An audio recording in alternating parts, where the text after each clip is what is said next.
Hello, everyone. Welcome to the student panel on studying STEAM in the United States.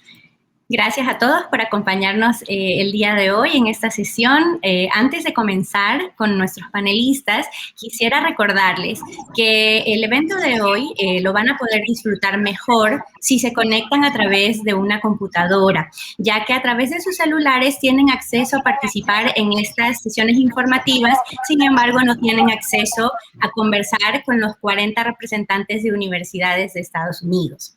También quería recordarles que este evento principalmente es en inglés.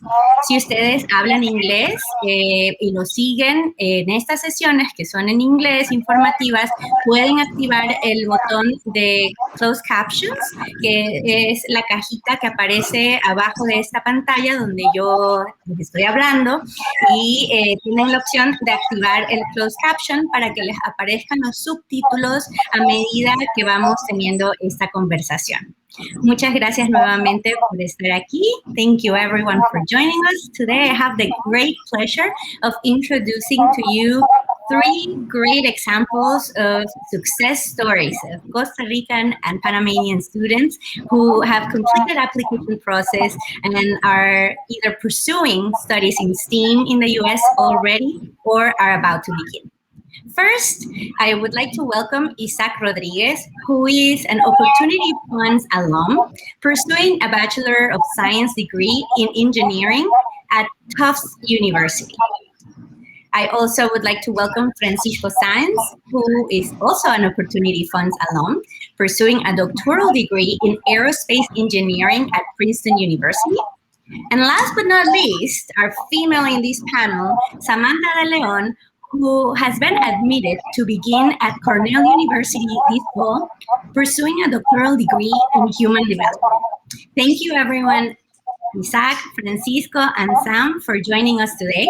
And I would just like to have this conversation with you and ask you, why did you decide to study a degree in STEAM? Isaac. Well, first of all, hi everyone. Thank you for being here.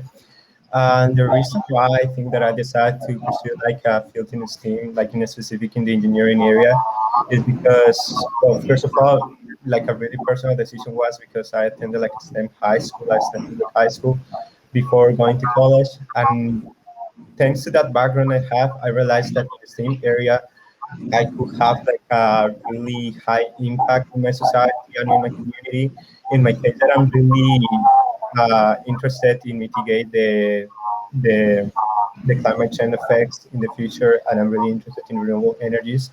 I felt like in the STEAM area, I could have the opportunity to make like a really impact in other people's lives. Great, thank you. And how about you, Sam?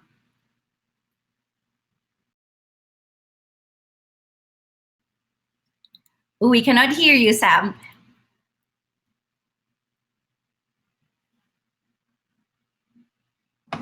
How about now? There we go. All right. Hi, everyone. I was saying that I think I'm going to share my personal experience and maybe appeal to those who find the STEAM areas maybe a bit challenging. I think that we should choose what we want to do out of passion, like what really makes you feel like you can have an impact and gives you happiness.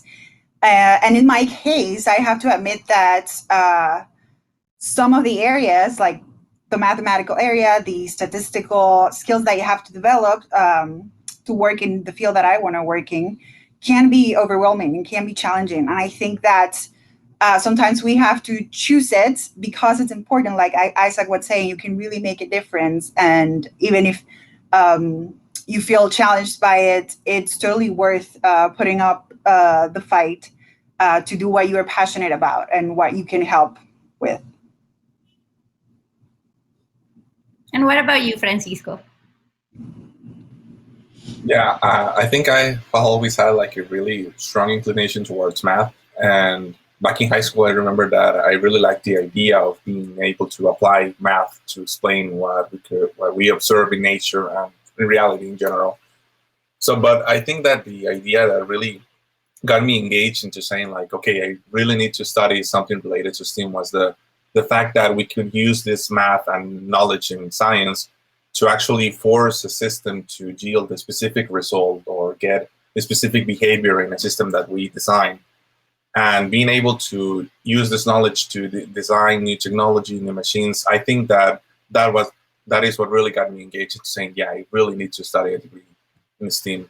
So I think that this description pretty much encompasses math, physics, and engineering. So anyone with the same experience will making the same decision as I did. So yeah. Out of so many places where you could pursue studies around the world, you all chose the United States as your study destination. Why? Why was that?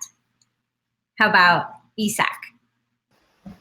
Well, in my case, that I'm specifically like in the Boston greater area, I feel like one of the reasons why I decided to study here is because like it has like a really big renown of like the quality of the college education that they offer, the opportunities for collaboration that I can get here are like immensely like they are like infinite. Like as Tufts University is really close to other colleges, I can not only do research or assistantships or like different programs in my college, but also in other colleges such as MIT, Harvard, Boston University, Boston College, Northeastern. So like that's something that actually happens, you know, like the collaboration between different universities and between different like institutions. So I feel like not only like the great opportunities that I will have to here to develop myself as a professional, but also like the student life that I always, you know, saw like in movies and TV shows about like college experience was always like really like, you know, like focused to the college experience here in the United States.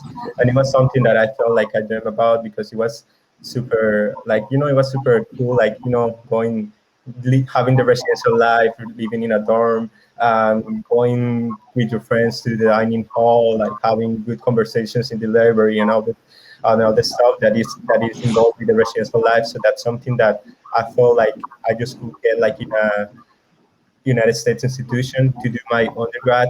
So that's why mainly like the reasons why I have decided to study here.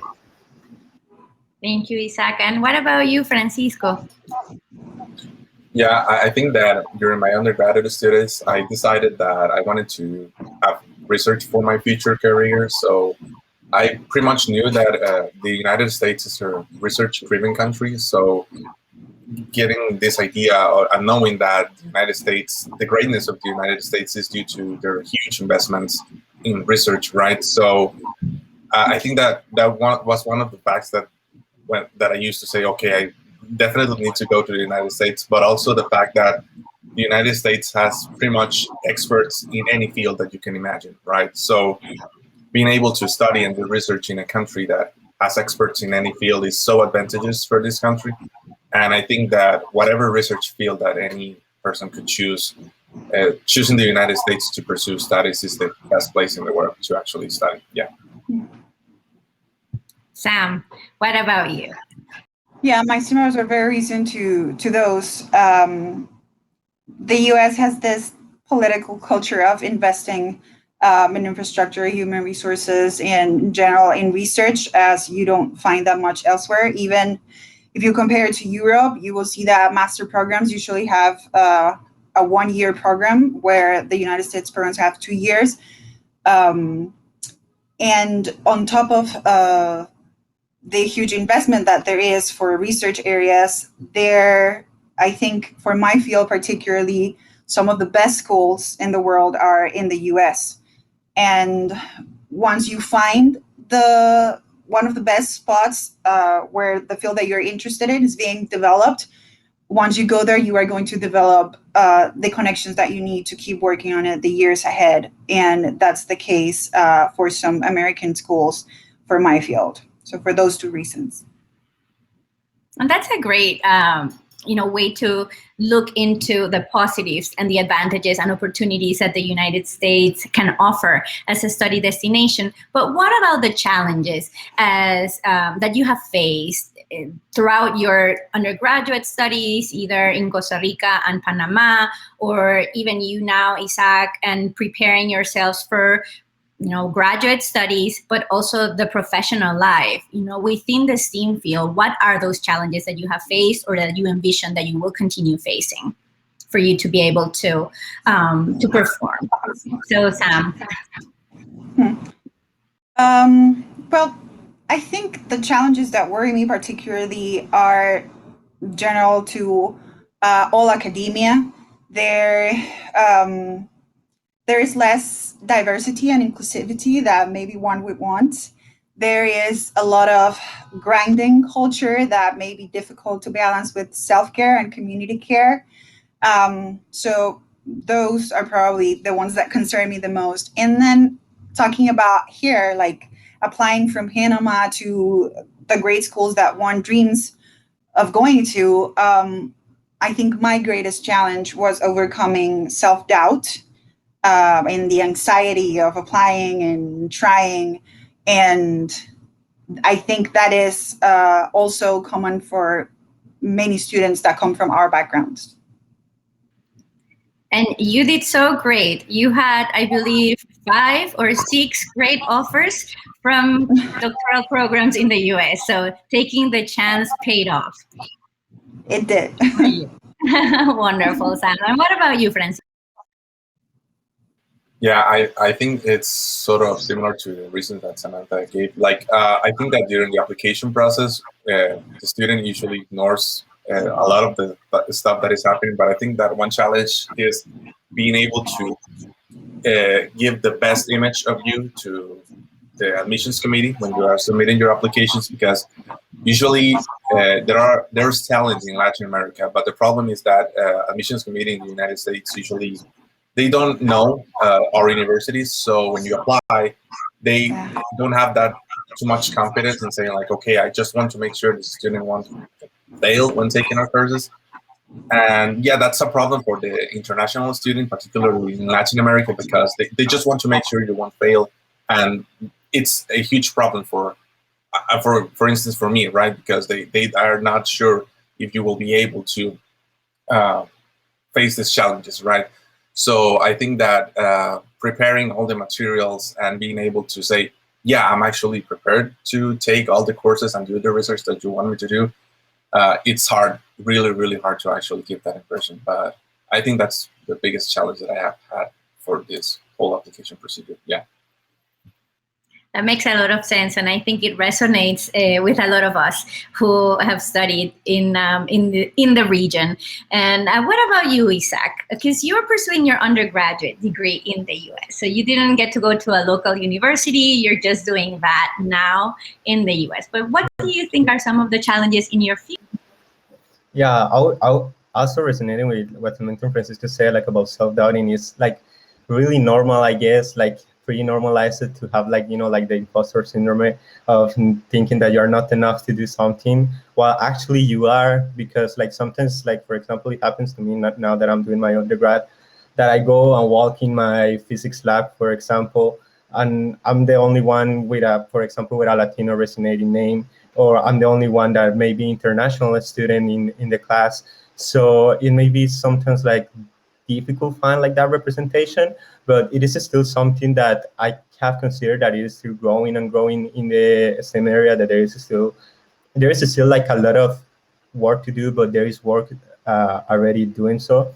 But like so far, my undergraduate experience that I just finished my freshman year here in a really new world, because it was all in the COVID area, and it was all, I did not have the experience of walking to my first Call 1 class in a 200 people area. I have the experience of just like turning on the Zoom screen for a class with 300 other people.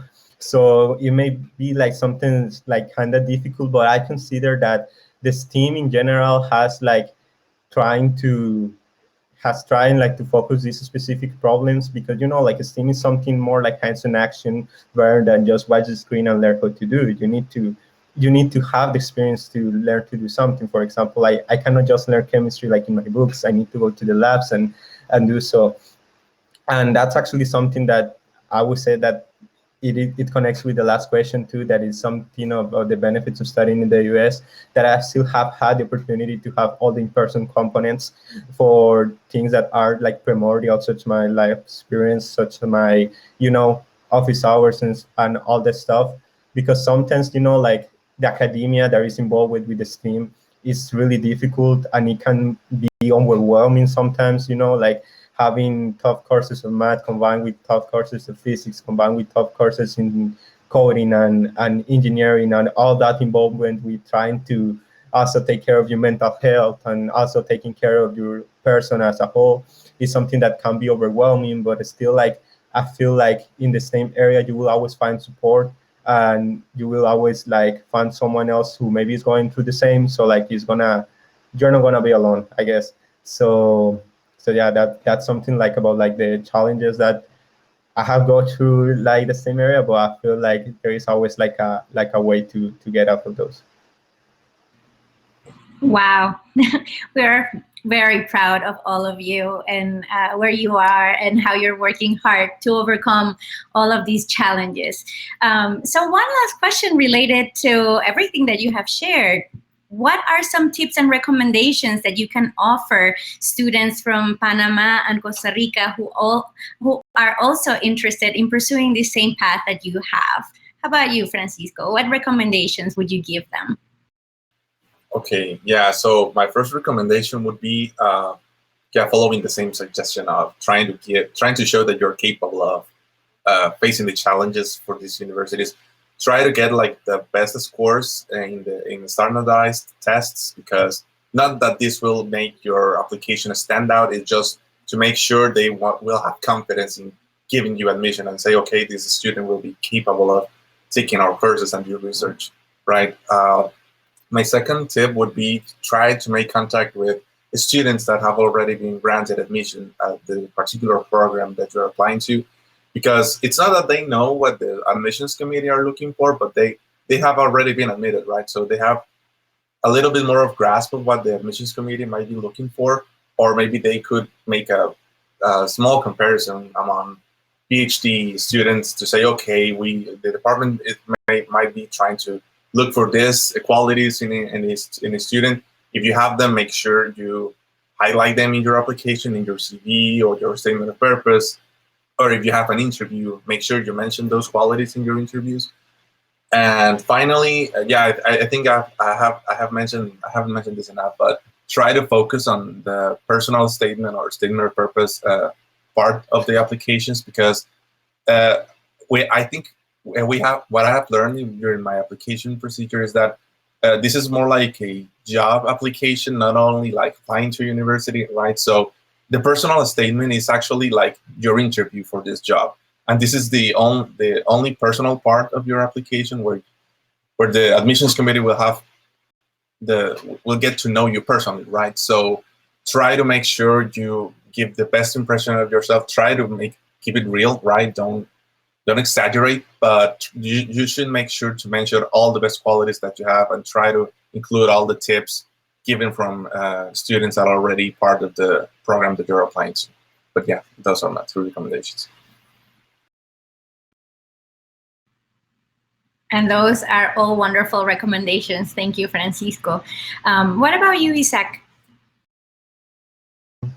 I feel like my recommendations can be like a little bit more like in general, but like the first one is obviously like, like to believe in yourself, like thinking that you're capable of, like, we are all different, and like, as you all know, college in the US wants diversity. So like, be yourself in the college application process is something that is gonna definitely help you to succeed on it. And like, mostly like believe in yourself, because it's never too late like to apply, and it is never too early to start. So like, you should start as soon as you can. So for example, in my case, I decided I wanted to study in the US basically when I was finishing my high school diploma. So like, it was literally like maybe months before graduation. It was not like I will be on time to finish with like an acceptance from a college or my high school experience. So that's why I decided to take like a gap year after high school and do all my application process. And that actually was better because at the end, I have more time to do my volunteering. I have more time for my essays, preparing for exams, and all the things that are involved with the application process. And that helped me a lot. And during this process that I was maybe not doing like formal education because I was not either in high school or college, I never stopped believing in myself, and that definitely helped me like to get to the place where I am. And the second thing I think is like to be organized. It is really important to sit on the application to be organized, and it's not only with deadlines, but also with the way that you study, with the way that you look for colleges, with the way that you write to colleges to reach out for opportunities and financial aid programs and different other things that colleges may offer. So like that's something really, really important during the application process, that you must be organized since the day one. And I felt like maybe my last recommendation would be like to enjoy it. Like the worst thing that will happen is like that they will tell you no, but like nothing more than that. And so like it is actually like a process that you can learn a lot about yourself. Like for example, I remember like I ended up learning more about myself in 2019 than any other years with the tons of essays that I have to write. So yeah, so like as long as you enjoy it, like I will consider that you will have to sit on it. And yeah. Thank you. Those are great. And what about you, Sam? Yeah, I think I'm the one who has more recently applied, so I have like a lot of fresh ideas about it. Um, I think the first thing I want to say is to think about the process of getting to your graduate degree or whatever you're looking for doing early on. Like it's a process that starts when you envision yourself 10 years or 5 years from now, and you decide what it is that you want to do. And you start dedicating your time and your extracurriculars, building your curriculum. It should all be aligned with what you're looking forward, what you're trying to do. The second thing I would say is use the online resources, because there are so many online. Like you can watch YouTube videos and read how to do every part of the process. The process is long. The application process, you should think at least a year ahead, that you're going to start a year ahead at the very least. And there are resources to guide you online through every step of the way. I would recommend one particular, which is Científico Latino, which is a group of scientists that have gathered to help minorities to apply to graduate schools, particularly. So that can be really helpful. And the other thing I would say is address the emotional challenge, because sometimes we do have the skills and the abilities, but we don't really know it, or we don't have that certainty. So maybe find someone to buddy up with, somebody that wants to do the same process and be accountable to them, or find a mentor, someone who already did it, and to walk along with you that road. Sometimes the people in the committees, the admission committees, will see things in you that you haven't seen, and maybe those things are your strengths, and they might choose you for it. So I think that the part of enjoying it and knowing that you're going to learn something, if they say no, you're going to be better prepared to do it another time, to try another time if you want to do it. So even if you don't feel ready, you're never going to feel completely ready to apply. Do it, even if it's just to learn throughout the process. These are all great tips and recommendations. And I learned a few new things from listening to you all. I really love Francisco's comparison to preparing for an application to study in the United States as you would prepare for an application to apply for a job.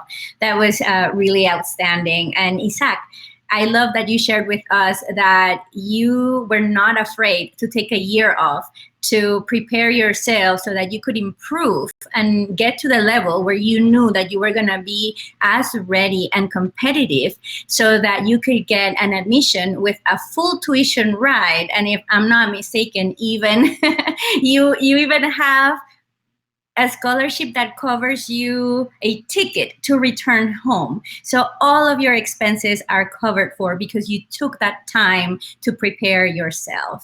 And Samantha, I love that you also shared with us, your recent experience and how carefully things need to be thought out. And more than anything, seeking out that support from those who can guide you in a better direction. Like you said, finding a mentor, somebody who has gone through the experience before, or those who already are pursuing that path and can share that expertise and those thoughts or recommendations with you as well. So kind of what we're hoping to do with this panel very briefly here today. In asking all of you to share your experiences so other students can feel inspired to complete this application process and also have the same opportunities that you all have. So thank you for joining us today. I want to just share one last thing, and a lot of what you share with us today, the process, and in terms of support in particular, just want to mention that Education USA is here to be that resource that you all need in writing essays, in preparing for the tests, in preparing for the interviews. Find your Education USA advisor in your country, and our two advisors who are females, Margaret Moe Burke in Costa Rica and Gladys Burnett in Panama, are willing and very much enthusiastic to help you through this process. So thank you, Sam, Isaac, and Francisco for joining us today. I know we have a lot of questions from the audience in terms of where to find information, also where to and how to begin the process of applying for a scholarship. I would encourage all of you to visit the Education USA booth to get information on how you can start that process. But the earlier that you begin, the better. And so that you can make decisions that are going to only help you strengthen the process and your application. Thanks again, and I hope you're enjoying the fair today.